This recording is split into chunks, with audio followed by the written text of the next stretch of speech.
Qashqadaryoda yana bir ayanchli yo'l transport hodisasi sodir bo'ldi. Xuddi mana shunga o'xshash yo'l chetida harakatlanib ketayotgan 2 nafar maktab o'quvchilaridan birini yuqori tezlikda kelgan Cobalt rusumli avtomashina yetmaganiga quvib o'tish qoidasini buzib, urib yubordi.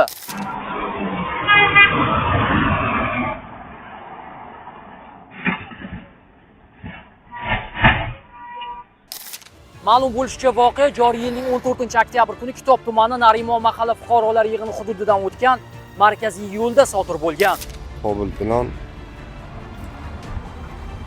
buni qarang, bular urib chappa qilavergan, betonlar sindirib bu kelib.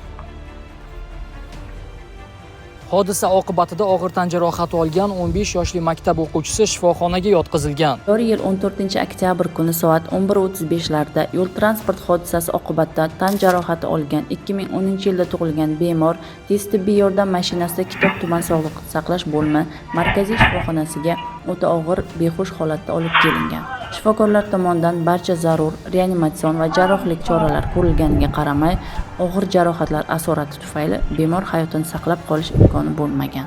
Shuningdek, holat bo'yicha Qashqadaryo viloyati Ichki ishlar boshqarmasi Yo'l harakati xavfsizligi boshqarmasi axborot xizmati Telegram kanalida rasmiy munosabat bildirdi. Unda aytilishicha, hozirgi kunda mazkur holat yuzasidan jinoyat ishi qo'zg'atilib, tergov harakatlari olib borilmoqda. Biz shu o'rinda vafot etgan maktab o'quvchisining yaqinlariga chuqur hamdardlik bildiramiz. O'pkasini bosolmaydigan ayrim haydovchilarga esa har bir qilgan noqonuniy xatti-harakatingiz uchun jazo muqarrarligini, qonun borligini yana bir bor eslatib o'tamiz.